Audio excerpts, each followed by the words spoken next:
최근 티벳과 위구르의 심상치 않은 움직임에 베이징이 발칵 뒤집혔습니다. 한국어 학원을 즉시 폐쇄하라. 중국이 쏟아부은 돈 2,800조 원, 위구르 감시 카메라 사업대, 티벳 승려 재교육 수용소 1,200개, 세계 역사상 가장 정교하고 가장 비싼 문화 말살 시스템이었습니다. 그런데 이 2,800조짜리 시스템에 균열을 낸 건 미국도 유럽도 아니었습니다. 맨발로 히말라야를 넘은 티벳 난민들이 전 재산을 걸어 배우기 시작한 건 한국어였습니다. 우리 사찰을 부순 나라의 말을 왜 배우겠습니까? 그런데 더 충격적인 건 따로 있었습니다. 카자흐스탄에서 저항운동을 이어가던 위구르 청년들이 같은 시기에 똑같은 선택을 하고 있었습니다. 접점 하나 없는 두 민족이 동시에 같은 언어를 골랐습니다. 한국이 끝내 독립을 포기하지 않았듯 우리도 끝까지 한거 하겠습니다. 그리고 이 사실을 파악한 중국 공안부의 내부 보고서에는 단 한 줄이 적혀 있었습니다. 새벽 4시에 전화가 울렸습니다.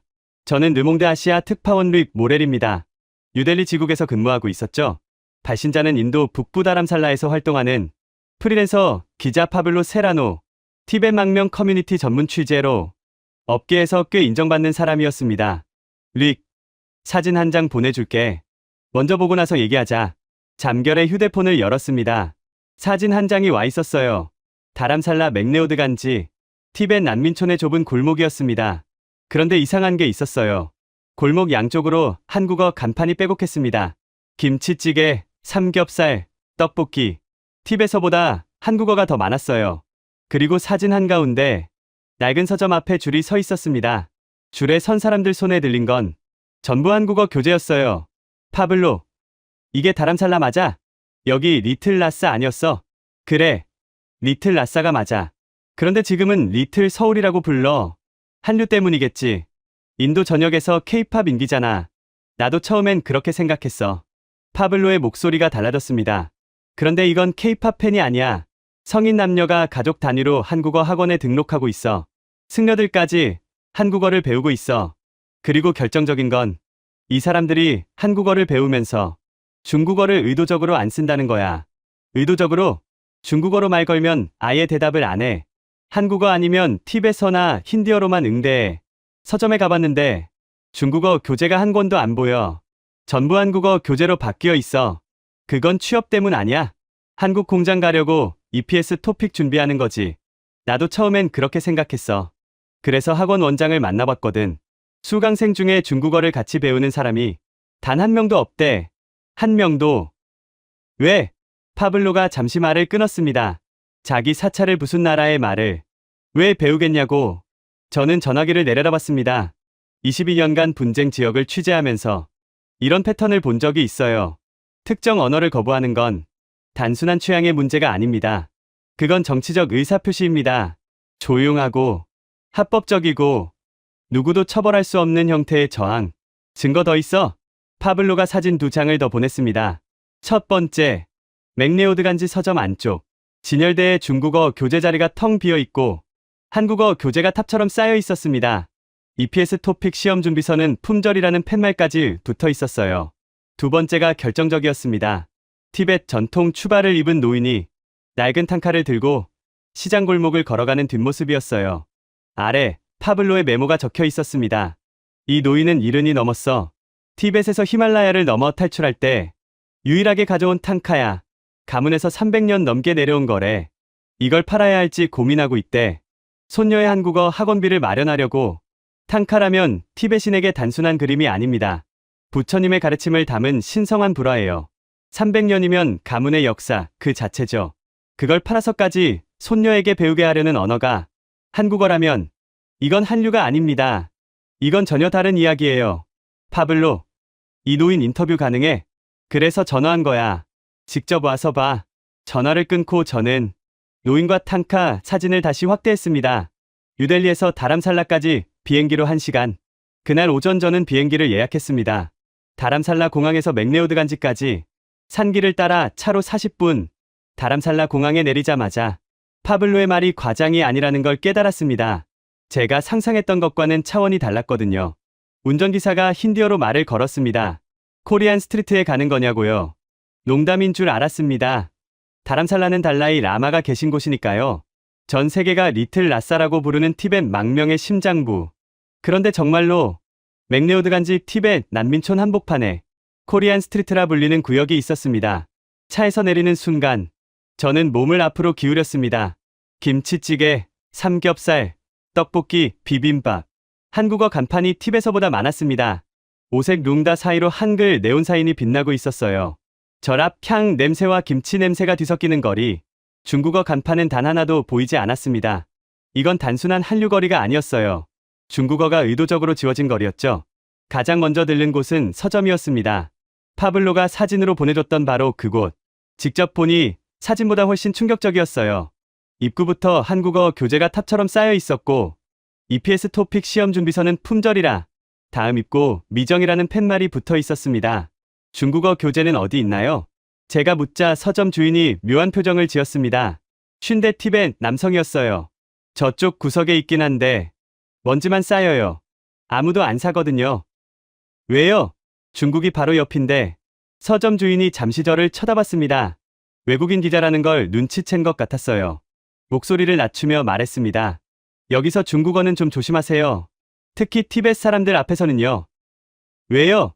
중국어를 쓰면 표정이 변합니다. 좋지 않은 쪽으로요. 서점 주인은 그 이상 말하지 않았습니다. 하지만 그 표정, 목소리를 낮추는 방식, 주변을 살피는 눈빛, 22년간 분쟁 지역을 취재하며 수없이 봐왔던 그 반응이었어요. 두려움과 분노가 동시에 섞인 얼굴. 이건 단순히 중국어가 인기 없는 게 아닙니다. 이 사람들에게 중국어는 특정한 감정을 건드리는 언어인 거예요. 서점을 나와 거리를 걸었습니다. 한국어 학원이 세 블록 안에 4곳이나 있었어요. 그중 가장 큰 학원 앞에 긴 줄이 서 있었습니다. 등록 대기 줄이었죠. 줄에 선 사람들 대부분이 20대에서 30대 초반, 티벳 전통 추바를 입은 청년도 있었고 승복을 걸친 젊은 승려도 있었습니다. 한국어 배우러 오셨어요? 줄맨 뒤 청년에게 말을 걸었습니다. 네. 넉 달째 대기 중이에요. 넉 달이요? 다른 학원도 있잖아요. 다 찼어요. 다람살라 전체가요. 그 옆에 서 있던 여성이 끼어들었습니다. 저는 네팔 카트만두에서 왔어요.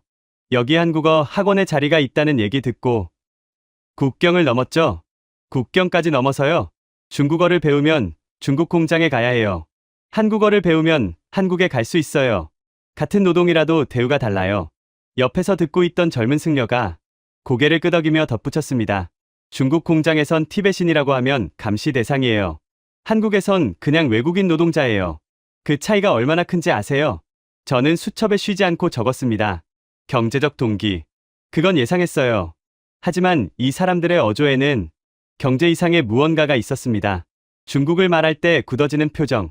한국을 말할 때 풀어지는 눈매. 이건 단순한 취업 선호가 아니라 감정의 문제였어요. 학원 원장을 만났습니다. 40대 티벳 여성으로 본인도 한국에서 4년간 일했던 경험이 있었죠.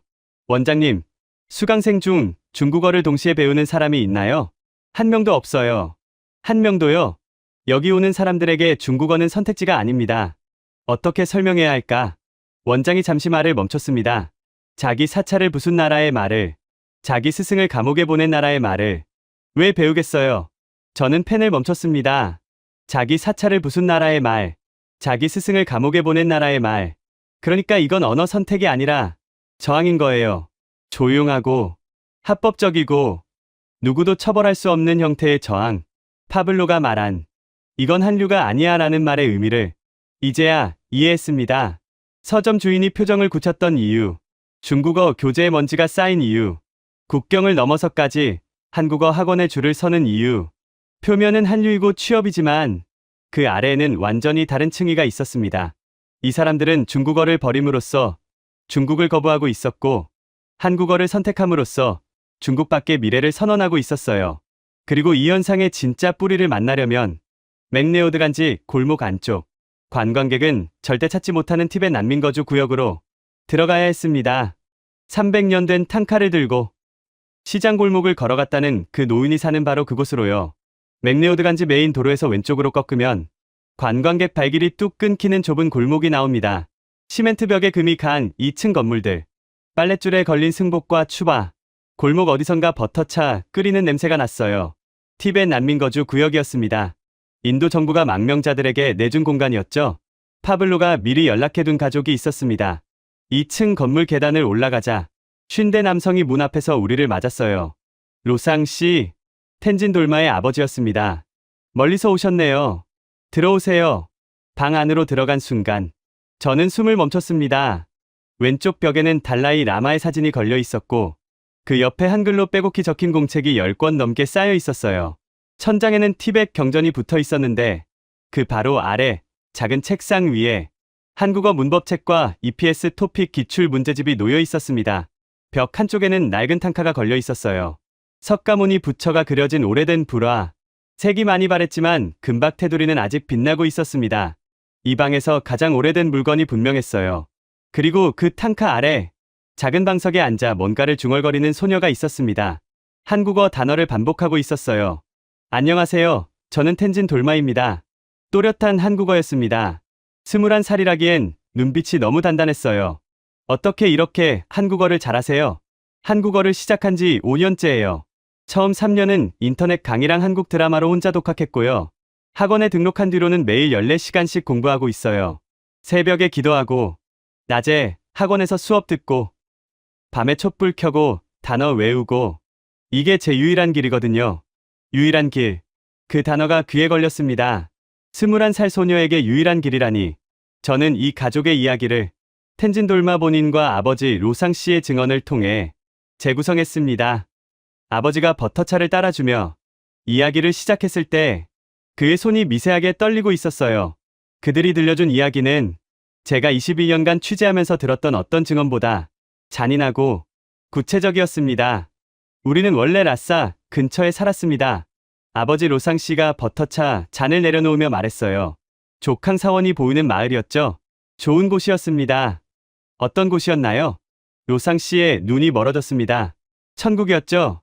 야크떼가 고원을 누비고 보리밭이 끝없이 펼쳐져 있었고 사찰 종소리가 매일 아침 마을을 깨웠다고 합니다. 아이들은 티베서로 학교에 다녔고 승려들은 자유롭게 경전을 읽었고 명절이면 온 마을이 모여 탕카 앞에서 기도했어요. 벽에 걸린 저 탕카도 그때 가져온 겁니다. 로상 씨의 할아버지가 직접 그린 불화예요. 300년 넘게 가문에서 내려온 거라고 했습니다. 그런데 어떻게 여기까지? 로상 씨가 잠시 침묵했습니다. 어머니 데키 씨가 남편의 손을 잡았어요. 중국이 바뀌었습니다. 그가 말한 바뀌었다는 건 이런 뜻이었습니다.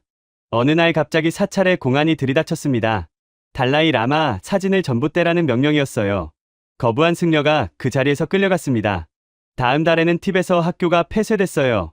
중국어로만 수업하라는 지시가 떨어졌죠. 팁에서 간판이 철거되고 경전이 압수됐습니다. 우리 마을 사찰도 부서졌어요. 로상 씨 목소리가 갈라졌습니다. 3층 높이 불상을 해머로 부쉈습니다. 승려 23명이 끌려갔어요. 재교육이라는 이름으로요. 돌아온 사람은 3분이었습니다. 돌아온 사람들도 눈빛이 완전히 달라져 있었어요. 무슨 일을 겪었는지 아무도 말하지 않았습니다. 어머니 데키 씨가 말을 이었습니다. 남편의 형이 먼저 잡혀갔어요. 승려였거든요. 죄목이 뭔지 아세요? 팁에서로 기도문을 낭송한 거예요. 자기 나라 말로 기도한 게 죄가 됐어요. 저는 수첩 위에 펜을 멈췄습니다. 자기 나라 말로 기도한 게 죄가 되는 나라. 사찰을 부수고 불상을 해머로 깨는 나라. 그 나라의 말을 왜 배우겠습니까? 2부에서 학원 원장이 했던 말이 떠올랐어요. 자기 사찰을 부순 나라의 말을 왜 배우겠냐? 그건 수사적 표현이 아니었습니다. 문자 그대로의 사실이었어요. 그래서 탈출을 결심하셨군요. 로상 씨가 고개를 끄덕였습니다. 형이 잡혀간 날 밤, 아버지가 말했습니다. 저 탕카만 가져가라. 나머지는 다 버려라. 오늘 밤에 떠난다. 그 탕카, 지금 이 방벽에 걸려있는 바로 저 탕카였습니다. 300년의 세월이 담긴 불화, 할아버지가 그리고 아버지가 지키고 로상 씨가 짊어지고 히말라야를 넘은 그림. 저는 탕카를 올려다봤습니다. 색이 바랜 석가모니의 얼굴이 이 가족이 겪은 모든 걸 알고 있는 것 같았어요. 그리고 이 가족은 그날 밤 라싸를 떠났습니다. 텐진 돌마와 아버지 로상 씨의 증언을 바탕으로 그날 밤을 재구성하면 이렇습니다. 탈출은 자정에 시작됐습니다. 야크는 두고 갈 수밖에 없었어요. 12마리 전부, 집도 보리밭도 대대로 살아온 땅도 가져갈 수 있는 건 몸에 지닌 것뿐이었습니다. 그런데 아버지의 아버지, 할아버지 체링 씨가 한 가지를 포기하지 않았어요. 탕카를 가죽통에 넣어 등에 묶었습니다. 다른 건 다 버려도 이것만큼은 안 된다. 할아버지가 직접 그린 불화, 가문의 역사이자 300년 기도의 증거.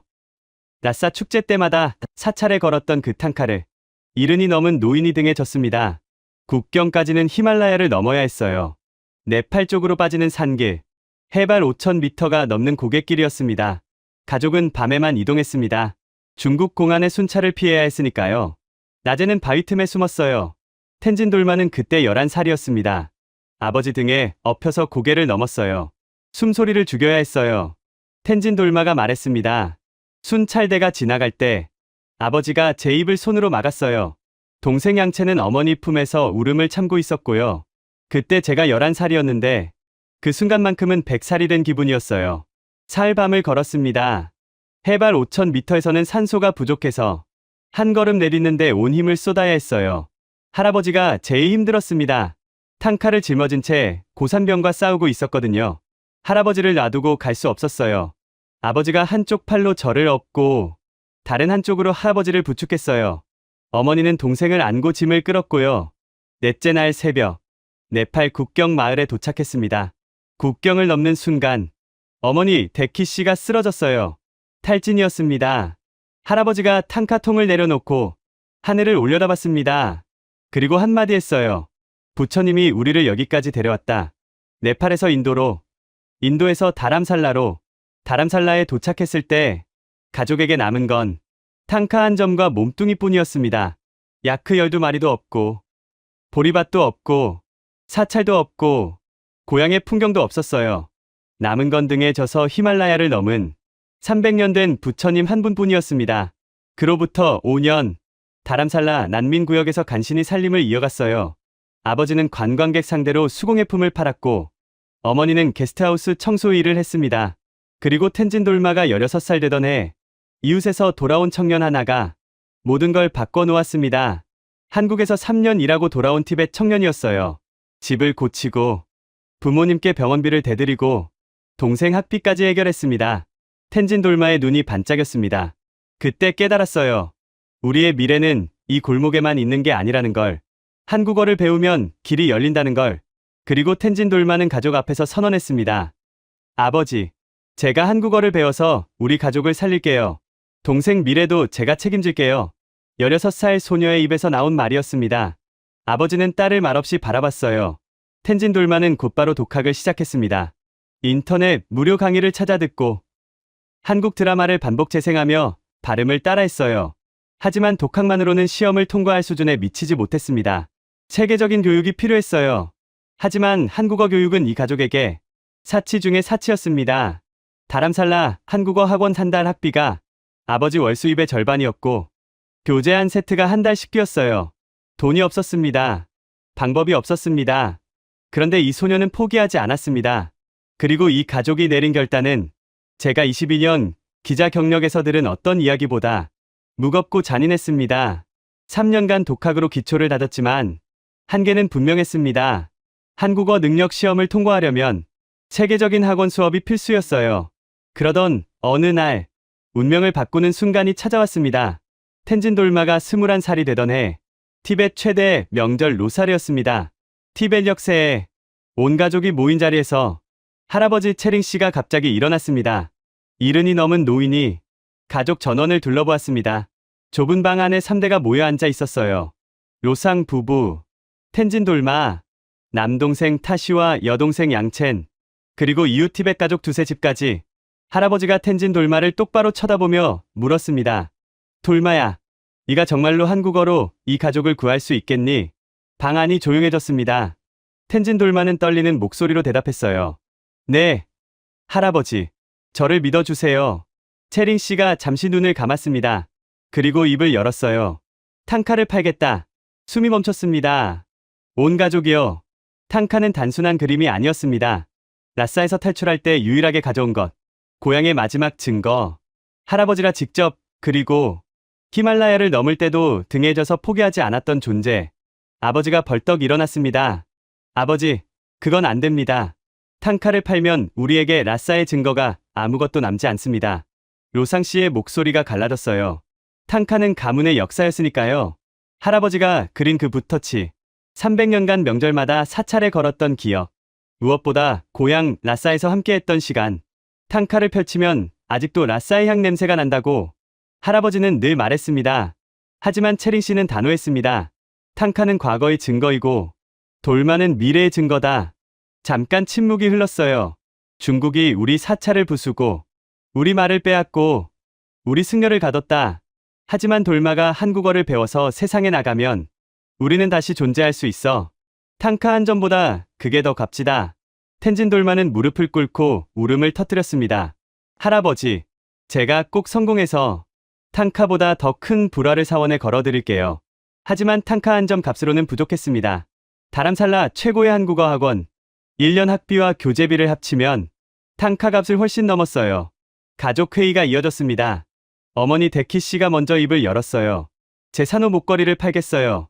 그 목걸이, 라싸를 탈출할 때 추바 안쪽에 숨겨서 가져온 유일한 혼수품이었습니다. 티벳 전통 산호와 녹송석으로 만든 어머니에게서 딸로 대대로 내려온 장신구였어요. 데키 씨의 손이 떨렸지만 목소리는 흔들리지 않았습니다. 아버지도 결심했어요. 올해 수공예품 재고를 전부 팔자.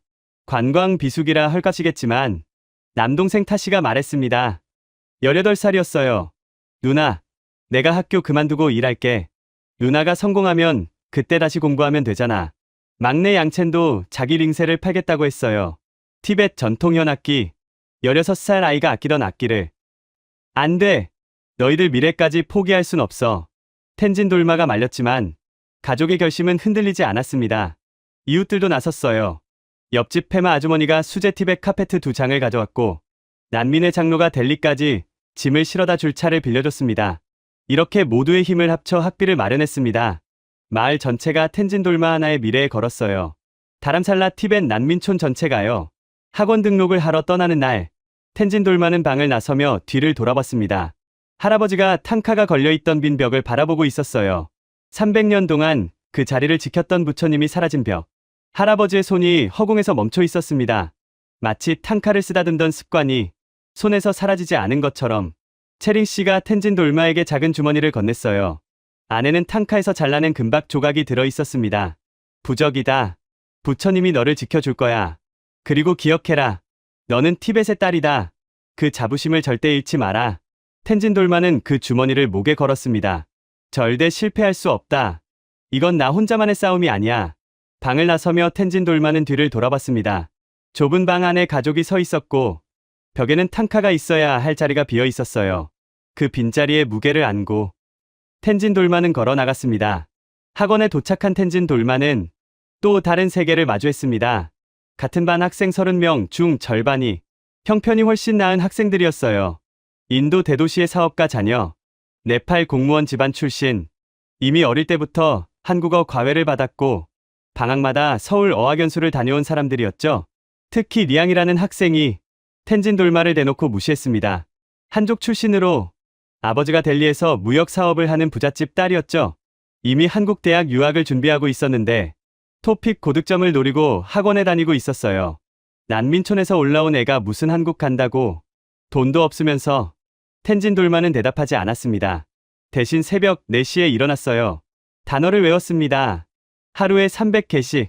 점심시간엔 학원 도서관에서 한국 뉴스를 들었고 저녁엔 한국 드라마로 회화를 연습했어요. 잠들기 전엔 일기를 한글로 썼습니다. 할아버지의 빈 벽이 떠올랐습니다. 어머니의 산호 목걸이가 떠올랐습니다. 동생 타시가 학교를 그만두겠다고 했던 얼굴이 떠올랐습니다. 그 무게가 새벽 4시에 눈을 뜨게 만들었어요. 선생님이 말했습니다. 20년간 한국어를 가르쳤지만 텐진 돌마 같은 학생은 처음입니다. 6달 후 중간평가. 텐진 돌마는 전체 1등이었습니다. 리앙을 포함한 부유층 학생들을 전부 제쳤어요. 리앙의 표정이 처음으로 흔들렸습니다. 성적표를 받아든 리앙이 텐진 돌마를 슬쩍 쳐다보는 걸 봤어요. 무시하던 눈빛과는 분명히 다른 뭔가가 스쳐 지나갔죠. 하지만 자만할 틈이 없었습니다. 집에서 연락이 왔거든요. 어머니가 쓰러졌습니다. 과로와 영양실조였어요. 게스트하우스 청소 일을 하루 16시간씩 하면서 제대로 먹지 못했던 거죠. 수공예품 재고를 헐값에 넘긴 후 가족 수입이 급감했고 아버지 혼자 관광객 상대 노점으로는 생활이 안 됐던 겁니다. 집으로 돌아올까? 텐진 돌마가 전화로 물었습니다. 어머니 목소리가 희미하게 들렸어요. 절대 안 돼. 네가 포기하면 우리가 치른 값이 다 헛것이 되잖아. 탕카가 사라진 거 잊었어? 엄마는 괜찮으니까 공부에만 집중해. 텐진 돌마는 전화를 끊고 화장실에서 울었습니다. 그리고 아르바이트를 시작했어요. 새벽엔 게스트하우스 조식 준비, 주말엔 관광객 대상 트레킹 가이드. 번 돈은 전부 집으로 보냈습니다. 1년이 지났습니다. 드디어 EPS 토픽 시험을 볼 때가 왔어요. 한국 취업을 위한 고용어 과제 한국어 시험입니다. 응시료가 문제였습니다. 한 번에 붙어야 했어요. 두 번째 시험 볼 돈이 없었거든요. 시험 전날 밤, 텐진 돌마는 탕카 금박 조각이 든 주머니를 꺼내 쥐었습니다. 할아버지, 부처님, 힘을 주세요. 그런데 이 시험장에서 텐진 돌마는 예상치 못한 광경을 마주합니다. 자신만 절박한 게 아니었다는 걸 그제야 알게 됐거든요. 시험 당일 새벽 3시, 텐진 돌마는 이미 시험장 앞에 도착해 있었습니다. 그런데 놀랍게도 벌써 긴 줄이 서 있었어요. 300명이 넘는 티벳, 네팔, 인도 북동부 청년들이 칼바람 속에 서 있었습니다. 다람살라의 겨울 새벽은 히말라야에서 내려오는 바람이 뼈를 깎아요. 언니, 몇 시부터 왔어요? 뒤에 선 소녀가 물었어요. 어젯밤 11시부터요. 앞에 선 청년이 대답했습니다. 텐진 돌마는 충격을 받았어요. 자기만 절박한 게 아니었던 거죠. 줄을 서며 주변 사람들과 이야기를 나눴습니다. 누군가는 아버지의 가게를 접어서 학원비를 마련했고, 누군가는 4년째 시험에 도전하고 있었어요. 누군가는 결혼 자금을 전부 한국어 공부에 쏟아부었다고 했죠. 우리는 전사들이에요. 한 청년이 말했습니다. 한국어로 싸우는 전사들이죠. 중국이 우리한테서 빼앗은 미래를 한국어로 되찾는 거예요. 오전 8시, 시험장 문이 열렸습니다. 그런데 안에 들어가자 모두 경악했어요. 난방이 완전히 꺼져 있었습니다. 감독관이 미안한 표정으로 말했지만 시험은 예정대로 진행한다고 했죠. 장갑 끼고 봐도 됩니까? 안 됩니다. 부정행위로 간주합니다. 손가락이 얼어붙는 추위 속에서 3시간 동안 시험을 봐야 했습니다. 연필을 잡은 손이 떨려서 글씨가 제대로 써지지 않았어요. 옆자리 수험생이 10분 만에 포기하고 나갔습니다. 이건 사람이 볼 수 있는 환경이 아니야. 하지만 텐진 돌마는 일어나지 않았어요. 우리 가족이 전 재산을 팔았어. 할아버지가 탕카를 포기했어. 내가 여기서 포기할 순 없어. 장문 시간. 주제는 내가 한국에 가고 싶은 이유였습니다. 텐진 돌마는 떨리는 손으로 또박또박 썼어요. 저는 티벳과 한국을 잇는 다리가 되고 싶습니다. 우리 할아버지가 히말라야를 넘은 것처럼 저는 바다를 건너 새로운 길을 열고 싶습니다. 시험이 끝났을 때 텐진 돌마의 손은 감각이 없었습니다. 하지만 마음은 뜨거웠어요. 시험장을 나오자 이양이 서 있었습니다. 중간평가 이후 텐진 돌마를 대하는 태도가 조금 달라져 있었지만 여전히 솔직하지 못한 아이였어요. 너 같은 애가 붙을 리 없어. 난 이미 한국에 삼촌이 있거든. 텐진 돌마는 대답하지 않았어요. 결과가 말해줄 테니까요. 한 달 후, 결과 발표날 전화가 왔습니다.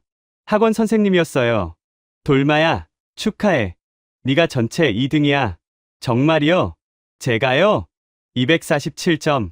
거의 만점이야. 1등이랑 1점 차이야. 텐진 돌마는 바닥에 주저앉아 울었습니다. 곧바로 집에 전화했어요. 엄마, 아빠, 제가 해냈어요. 전화기 너머로 온 가족이 우는 소리가 들렸습니다. 이웃들이 몰려와 축하 잔치가 열렸고 이양이 찾아왔습니다. 한동안 말없이 서 있더니 고개를 숙이며 작은 목소리로 말했어요. 내가 틀렸어. 너는 정말 대단해. 이양의 눈가가 붉어져 있었습니다. 무시하고 비꼬던 그 아이가 처음으로 진심을 보여준 순간이었어요. 하지만 이건 시작일 뿐이었습니다. 진짜 한국에 가야 했으니까요. 그리고 한국이라는 나라는 텐진 돌마가 상상했던 것과는 완전히 달랐습니다. 여기서부터는 텐진 돌마가 저에게 직접 들려준 이야기입니다. 한국에서의 첫날부터 그 소녀는 모든 것을 기억하고 있었어요. 출국 전날, 할아버지가 텐진 돌마를 불렀습니다. 한국에 가면 힘든 일이 많을 거다. 외롭고 차별받을 수도 있어. 하지만 기억해라. 너는 티벳의 딸이다. 히말라야를 넘은 가문의 피가 흐르고 있어. 그 자부심을 절대 잃지 마라. 공항에서 어머니는 텐진 돌마를 꼭 안았어요. 건강이 제일이야. 돈은 천천히 벌어도 돼. 동생 타시가 울먹였습니다. 누나, 나도 곧 한국어 배울게. 비행기 안에서 텐진 돌마는 한순간도 눈을 감지 못했어요. 구름 위의 햇살이 새로운 세계로 가는 문처럼 보였습니다. 인천공항의 거대한 유리 천장, 움직이는 보도, 수많은 사람들, 모든 게 압도적이었습니다. 안내문을 찾아 두리번거리는데 누군가 한국어로 말을 걸었어요.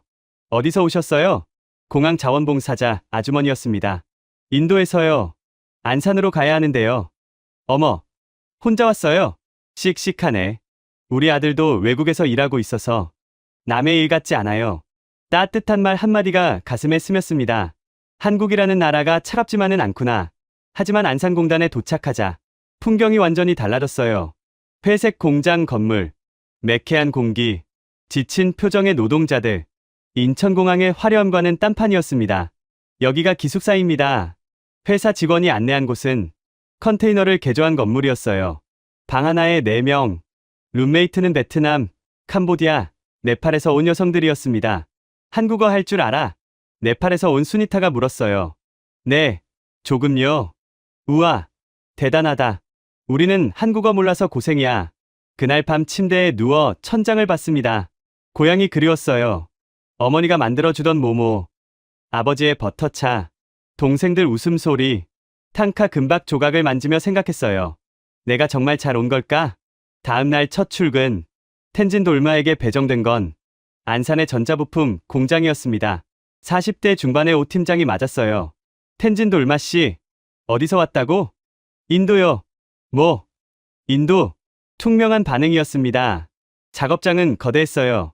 컨베이어 벨트가 쉴 새 없이 돌아가고 수백 명이 부품을 조립하고 있었습니다. 텐진 돌마에게 맡겨진 건 휴대폰 부품 검수. 하루 10시간, 같은 자세로 서서 불량품을 골라내는 일이었죠. 1시간 만에 목이 아팠고 2시간이 지나자 다리가 부었습니다. 급식당에서 혼자 밥을 먹었습니다. 한국인 직원들은 쳐다보지도 않았고 외국인 노동자들도 나라별로 따로 앉았어요.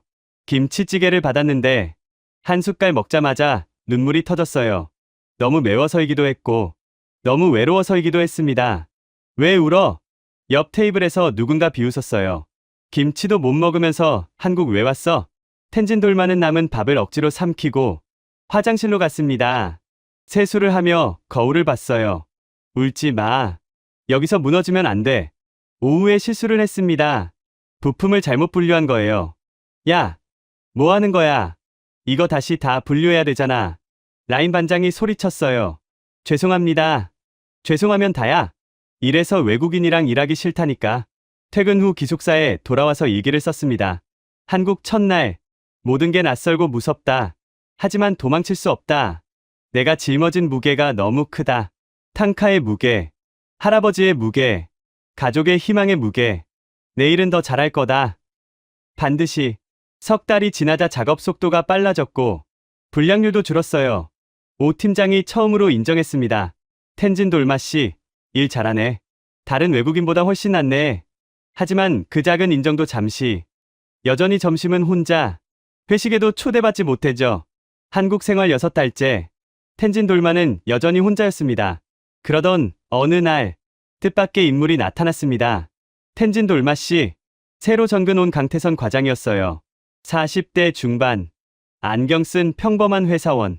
하지만 평범하지 않은 게 하나 있었습니다. 인도에서 왔다고 들었어요. 혹시 티벳 출신이에요? 텐진 돌마는 경계했습니다. 6달간 한국인 상사에게 좋은 기억이 없었으니까요. 네. 그런데요. 제가 역사를 좋아하거든요. 특히 불교 전파 쪽이요. 강 과장의 눈이 반짝였어요. 신라 시대에 해초라는 승려가 있었어요. 인도까지 걸어가서 불교 성지를 순례한 사람이죠. 왕오천 축국전이라는 여행기를 남겼는데 거기 티벳 이야기도 나와요. 혹시 해초 아세요? 텐진 돌마의 눈이 커졌습니다. 한국에서 이런 질문을 받은 건 처음이었어요. 그럼요. 해초 스님은 다람살라에서도 유명해요. 한국 승려가 1000년도 더 전에 우리 땅을 지나갔다는 게 티벳 사람들에게는 굉장히 의미가 있거든요. 그리고 신라의 불교도 원래는 인도에서 시작된 거잖아요. 티벳 불교와 한국 불교가 같은 뿌리라는 거예요. 강 과장의 입이 벌어졌습니다. 그걸 아세요? 저도 그 부분이 궁금했는데 한국 사찰에 가면 만다라가 있거든요. 그게 티벳 탕카랑 비슷하다는 생각을 했었어요. 맞아요. 탕카가 한국에서는 탱화로 발전한 거예요. 같은 전통이에요. 두 사람은 점심시간 내내 대화를 나눴습니다. 텐진 돌마가 한국에 온 뒤 처음으로 누군가와 진짜 대화를 한 거였어요. 사실 저희 할아버지가 함경북도 출신이에요. 강 과장이 말했습니다. 6.25 전쟁 때 남쪽으로 내려오셨는데 고향이 청진이거든요. 거기에도 옛날 불교 사찰이 있었대요. 저도 고향을 잃은 가족 출신이에요. 텐진 돌마는 놀랐어요. 그럼 우리 둘 다 고향을 잃은 사람이네요. 그러게요. 강 과장이 웃었습니다. 어쩌면 1000년도 더 전에 해초 스님이 걸었던 길 어딘가에서 우리 조상이 만났을지도 몰라요. 그날부터 강 과장은 텐진 돌마의 멘토가 됐습니다. 텐진 돌마 씨, 한국 회사 문화를 알려드릴게요. 빨리빨리가 중요하고 선후배 관계가 핵심이에요. 커피 심부름 같은 건 신입이 하는 거예요. 외국인이라고 예외 없어요. 오히려 더 열심히 해야 인정받죠? 텐진 돌마는 조언대로 했습니다. 매일 일찍 와서 청소하고 커피 심부름을 자청했어요. 무시하던 동료들이 조금씩 달라지기 시작했죠. 어느 날 회식이 있었습니다. 텐진 돌마는 역시 초대받지 못했지만 강 과장이 나섰어요. 텐진 돌마 씨도 우리 팀이잖아요. 같이 가죠? 삼겹살집에서 난생 처음 소주를 마셨습니다. 쓰고 독했지만 함께 한다는 게 기뻤어요. 텐진 돌마 씨, 노래 하나 해봐요. 오 팀장이 말했습니다. 평소와 다른 목소리였어요. 텐진 돌마는 티벳 민요를 불렀습니다. 히말라야의 바람과 야크 방울 소리를 담은 노래였어요. 고향을 떠난 사람이 언젠가 돌아가겠다고 맹세하는 노래. 모두가 조용해졌습니다. 와, 진짜 좋다. 누군가 박수를 쳤어요. 가사는 모르겠는데 뭔가 가슴이 먹먹해. 강 과장이 설명했습니다. 고향을 잃은 사람의 노래래요. 언젠가 꼭 돌아가겠다는. 분위기가 달라졌어요. 오 팀장이 말했습니다. 미안해요. 텐진 돌마 씨. 그동안 차갑게 대했네. 나도 전라도 시골에서 서울 올라와서 고생했거든. 사투리 때문에 놀림받고. 그날 밤, 텐진 돌마는 한국에 온 뒤 처음으로 소속감이라는 걸 느꼈습니다. 강태선이라는 한 사람의 따뜻함이 만들어낸 기적이었어요. 주말엔 함께 박물관에 가서 불교 미술 전시를 받고 가끔은 강 과장 가족과 저녁을 먹기도 했습니다. 아빠, 이 언니가 티벳에서 온 언니야? 강 과장의 딸 수아가 물었어요. 그래. 아주 먼 나라에서 혼자 왔대. 우와. 언니 티벳말 가르쳐줘요. 텐진 돌마는 아이에게 간단한 티벳어를 가르쳐줬고 수아는 금세 따라했습니다. 오랜만에 마음이 따뜻해졌어요. 어느 날 강 과장이 진지하게 말했습니다. 텐진 돌마 씨, 야간 대학 다녀보는 게 어때요? 경영학이나 무역학, 외국인 근로자 장학금 제도도 있어요. 그리고 이렇게 덧붙였습니다. 기억하세요. 한국에서 성공하려면 실력도 중요하지만 사람과의 관계가 더 중요해요. 진심은 언제나 통하거든요. 그 말이 얼마나 옳았는지 텐진 돌마는 곧 깨닫게 됩니다. 그리고 그 깨달음은 야근하며 끓인 라면 한 그릇에서 시작됐습니다. 강 과장의 도움으로 서류를 준비했고 안산대학교 야간 경영학과에 50% 장학금까지 받고 합격했어요. 낮엔 공장, 저녁 6시부터 밤 10시까지 수업, 과제는 새벽에, 하루 수면 시간이 4시간도 안 됐습니다. 2년째 되던 해 한국어 능력 시험 토픽 6급에 합격했어요. EPS 토픽과는 다른 시험으로 외국인이 받을 수 있는 가장 높은 급수였죠. 소식이 회사에 퍼지자 사장님이 직접 텐진 돌마를 불렀어요. 자네 정말 대단하네. 우리 회사 남아시아 사업부에서 일해보지 않겠나? 단순 노동자에서 정규직 사원으로 텐진 돌마가 꿈에 그리던 기회였습니다. 어느 날 밤 긴급 주문이 들어와 야근을 했습니다. 공장에 텐진 돌마와 강 과장 둘만 남아 있었어요. 배고프죠? 라면이라도 끓입시다. 휴게실에서 강 과장이 라면을 끓였어요. 김치와 계란을 넣는 한국식으로. 텐진 돌마 씨, 티벳에서는 라면에 뭐 넣어 먹어요? 저희는 야크 건조육을 넣어요. 그리고 모모라고 티벳식 만두가 있는데 그 소를 라면에 넣기도 해요. 모모, 혹시 있어요? 텐진 돌마가 가방에서 작은 통을 꺼냈습니다. 어머니가 보내준 거였어요. 고향 생각날 때 먹으라고. 모모 속재료를 라면에 넣었습니다. 야크 고기와 향신료가 들어간 만두소. 한 입 먹고 서로를 쳐다봤어요. 이거 대박인데요. 강 과장이 감탄했습니다. 김치 매운맛이랑 야크 고기 풍미가 이렇게 어울릴 줄은 몰랐어요. 완전히 새로운 맛이에요. 텐진 돌마도 놀랐어요. 한국 라면의 매운맛과 티벳 모모의 깊은 향이 이렇게 어울릴 줄은 몰랐거든요. 그날 밤 두 사람은 라면 한 그릇을 나눠 먹으며 많은 이야기를 했습니다. 사실 저도 어릴 때 가난했어요. 강 과장이 말했어요. 아버지가 북에서 내려오신 실향민이라 아무것도 없었죠. 라면이 최고의 음식이었어요. 저희 가족은 라면 살 돈도 없었어요. 한국 라면이 인도에서는 비싼 수입품이거든요. 한국 오면 매일 먹을 수 있을 거라고 생각했어요. 두 사람이 웃었습니다. 서로 다른 나라 다른 배경이지만 라면 한 그릇에 담긴 삶의 무게는 같았어요. 이거 사업 아이템 되지 않아요? 강 과장이 갑자기 말했습니다. 모모 라면, 티벳 한국 퓨전. 모모 비빔밥도 되겠네요. 티벳 버터차 라떼도 괜찮을 것 같은데. 텐진 돌마도 신이 났어요. 티벳 전통 유제품 추라랑 한국 떡을 섞어도 맛있을 것 같아요. 주말마다 퓨전 요리를 실험했고 동료들에게 맛을 보여줬습니다. 반응이 폭발적이었어요. 이거 진짜 맛있다. 오 팀장이 엄지를 들었습니다. 소문이 퍼져서 안산 다문화거리 축제에 참가하게 됐어요. 텐진 돌마의 히말라야 퓨전 푸드라는 부스를 열었죠. 첫날 준비한 100인분이 2시간 만에 동났습니다. 음식으로 국경을 넘는 거네요. 축제 조직위원장이 감탄했어요. 지역 신문에 기사가 났고 식품회사에서 연락이 왔습니다. 모모라면 레시피를 사고 싶습니다. 야근하며 끓여 먹던 라면 한 그릇이 이렇게 큰 기회가 될 줄은 상상도 못했어요. 계약금으로 학자금 대출을 갚고 가족에게 더 많은 돈을 보낼 수 있게 됐습니다. 이 모든 게 과장님 덕분이에요. 텐진 돌마가 감사 인사를 하자 강 과장이 웃었어요. 아니에요. 텐진 돌마 씨가 가진 문화와 제가 가진 문화가 만났을 뿐이에요. 이게 진짜 다문화 아닐까요? 텐진 돌마는 깨달았습니다. 자신이 더 이상 단순 노동자가 아니라는 걸, 무언가를 만들어 낼 수 있는 사람이라는 걸, 그리고 그 힘은 자기 자신을 넘어 같은 고통을 겪고 있는 수백 명의 티벳, 동포들을 향하게 됩니다. 텐진 돌마는 자신의 성공을 혼자만 누리고 싶지 않았습니다. 안산 원곡동, 다문화 거리, 이곳에 티벳 출신 이주민들이 상당수 살고 있었어요. 대부분 텐진 돌마처럼 꿈을 안고 왔지만 언어 장벽과 문화 차이에 막혀 고통받고 있었죠. 텐진 돌마는 주말마다 무료 한국어 교실을 열기 시작했습니다.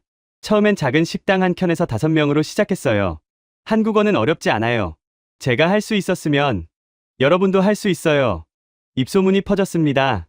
한 달 만에 20명, 2달 만에 50명이 넘었어요. 안산시 다문화지원센터에 도움을 요청했더니 센터장이 반겼습니다. 텐진 돌마 씨 같은 분이 필요했어요. 정식 강사로 모시고 싶습니다. 수강생 중에 가슴 아픈 사연이 많았어요. 도르지는 라싸에서 대학을 나온 엘리트였지만 한국에선 공장 청소부로 일하고 있었습니다. 한국어만 할 수 있다면 그는 매일 한숨을 쉬었죠. 텐진 돌마가 특별 과외를 해줬고 6달 후 그는 한국 회사의 통역 직원이 됐어요. 돌마 선생님, 제 인생을 바꿔주셨어요. 도르지가 눈물을 흘렸습니다. 19살 양모는 부모를 따라 한국에 왔지만 학교에 적응하지 못하고 자퇴한 소녀였어요. 전 바보인가 봐요. 한국어가 너무 어려워요. 나도 처음엔 한국 사람이 뭘 하는지 하나도 못 알아들었어. 김치찌개 먹다가 울기도 했고. 그런데 봐. 지금은 대학도 다니잖아. 텐진 돌마의 격려로 양모는 검정고시를 준비했고 대학에 합격했습니다. 이런 사례들이 쌓이면서 텐진 돌마의 한국어 교실은 희망 교실이라 불리게 됐어요. 어느 날 방송국 다큐멘터리 팀이 찾아왔습니다. 텐진 돌마 씨 이야기를 다큐로 만들고 싶습니다. 텐진 돌마는 망설였어요. 저는 특별한 사람이 아닌데요. 그게 특별한 거예요. 평범한 사람이 비범한 일을 해내는 것. 그게 진짜 감동이죠. 석 달간 촬영이 진행됐습니다. 새벽 공장 출근, 저녁 대학 수업, 주말 한국어 교실, 텐진 돌마의 일상 전부를 카메라가 따라다녔어요. 촬영 중 가장 감동적인 장면이 있었습니다. 텐진 돌마의 어머니가 영상통화로 한국어 교실 학생들에게 인사한 거예요. 여러분 힘내세요. 우리 딸이 해냈으니 여러분도 할 수 있어요. 학생들이 모두 울었습니다. 고향 어머니의 목소리에 자기 어머니가 겹쳐 보였던 거죠. 다큐멘터리 제목은 히말라야의 딸, 한국어의 기적이었습니다. 방송 직후 온라인에서 화제가 됐어요. 이런 사람이 진짜 영웅이다. 텐진 돌마 씨 보고 반성했다. 나는 뭐 하고 사나. 댓글이 수천 개 달렸습니다. 안산시장이 직접 찾아왔어요. 텐진 돌마 씨가 안산의 자랑입니다. 시에서 전폭 지원하겠습니다.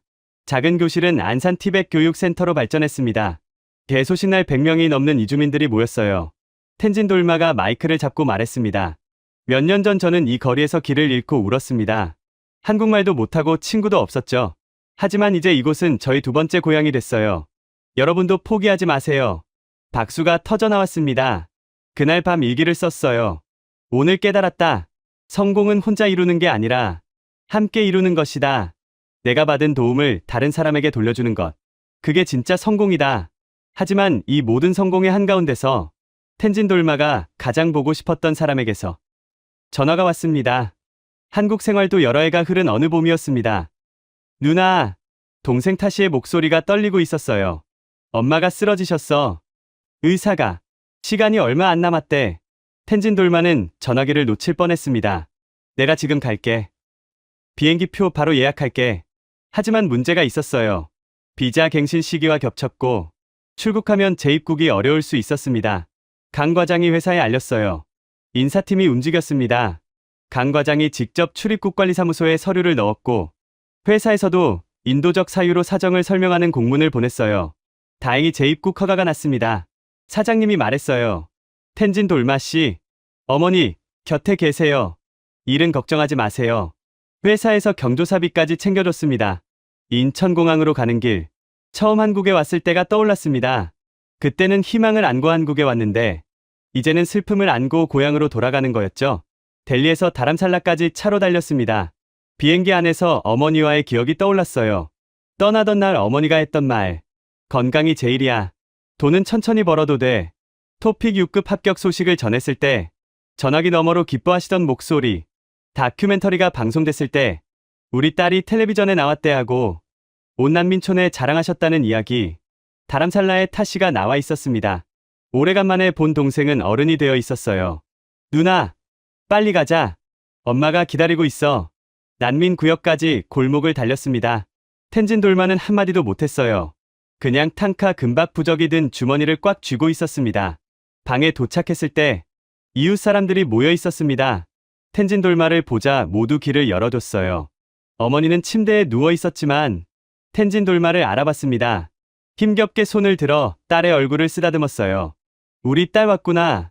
보고 싶었어. 텐진 돌마는 어머니 손을 잡고 울었습니다. 엄마, 미안해. 더 자주 와야 했는데. 아니야. 네가 한국에서 잘하고 있다는 것만으로도 엄마는 행복했어. 어머니가 베개 밑에서 낡은 편지 봉투를 꺼냈어요. 이거 네가 한국에서 보낸 첫 편지야. 매일 읽었어. 외울 정도로. 텐진 돌마는 편지를 펼쳤습니다. 한국에 도착하고 얼마 안 돼서 쓴 편지였어요. 엄마, 한국은 정말 신기한 나라예요. 높은 건물, 빠른 지하철, 그리고 김치라는 매운 음식. 너무 매워서 울었어요. 모든 게 낯설지만 전 잘할 수 있을 것 같아요. 우리 가족을 위해서, 엄마를 위해서 꼭 성공할게요. 어머니가 미소 지었습니다. 약속 지켰구나. 네가 자랑스러워. 사흘 동안 텐진 돌마는 어머니 곁을 떠나지 않았어요. 한국 생활 이야기를 들려주고 사진을 보여주고 한국 음식도 만들어 드렸습니다. 이게 김치야. 어머니가 맛보며 웃었어요. 네가 처음에 울었다던 그 매운 음식이구나. 맛있네. 이웃 사람들도 찾아왔어요. 돌마 덕분에 우리 아들도 한국어 공부 시작했어. 네가 길을 열어줬잖아. 어머니는 자랑스러워했습니다. 내 딸이 이 마을의 희망이 됐구나. 마지막 날 밤, 어머니가 텐진 돌마를 불렀습니다. 딸아, 엄마가 가도 슬퍼하지 마. 네가 잘 사는 게 엄마의 천국이야. 작은 주머니를 건넸어요. 안에 산호 귀걸이가 있었습니다. 이거 우리 집안에서 대대로 내려온 거야. 라싸에서 나올 때 추바 안에 숨겨서 가져왔어. 이제 네 거야. 언젠가 네 딸에게 물려주렴. 다음 날 새벽, 어머니는 평화롭게 눈을 감았습니다. 텐진 돌마의 손을 잡은 채로 장례식에 수백 명이 모였어요. 텐진 돌마가 한국에서 보낸 돈으로 난민촌에 정수시설을 설치한 것을, 아이들 학비를 대준 것을 모두 기억하고 있었습니다. 난민의 장로가 추도사를 읽었어요. 당신의 딸이 우리 마을을 바꿨습니다. 텐진 돌마는 티벳과 한국을 잇는 다리입니다. 한국으로 돌아가는 날, 어머니 무덤 앞에 섰습니다. 엄마, 이제 진짜 시작이에요. 엄마가 꿈꾸던 거 제가 이룰게요. 산호 귀걸이를 귀에 달았습니다. 할아버지의 탕카 금박 부적은 목에, 어머니의 산호 귀걸이는 귀에 두 세대의 무게를 안고 텐진 돌마는 다시 한국으로 향했습니다. 어머니를 보낸 뒤 텐진 돌마는 더 거세게 달렸습니다. 슬픔을 일로 바꿨어요. 한국으로 돌아온 텐진 돌마를 회사가 따뜻하게 맞았습니다. 텐진 돌마 씨, 힘내요. 우리가 가족이잖아요. 강 과장이 위로했어요. 새로운 프로젝트가 맡겨졌습니다. 인도 다람살라 한국문화센터를 여는 일이었어요. 양국 관계자를 만나고 현지 업체와 협상하고 통역과 번역을 도맡았습니다. 센터가 문을 열었을 때 텐진 돌마는 할아버지에게 약속을 지켰습니다. 나사 최고의 탕카 화가에게 의뢰한 새 탕카를 다람살라 사원에 복납한 거예요. 할아버지 체링 씨는 눈물을 글썽이며 말했습니다. 탕카를 판 건 내 인생 최고의 결정이었구나. 넌 그림이 아니라 우리 가족의 미래를 가져다 줬어.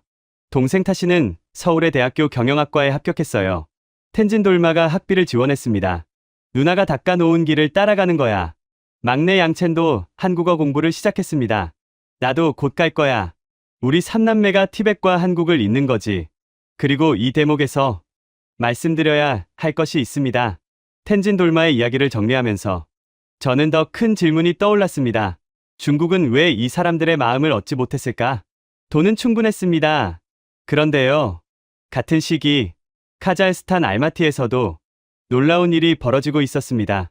위구르 망명 커뮤니티가 티벳과 똑같은 선택을 하고 있었던 겁니다.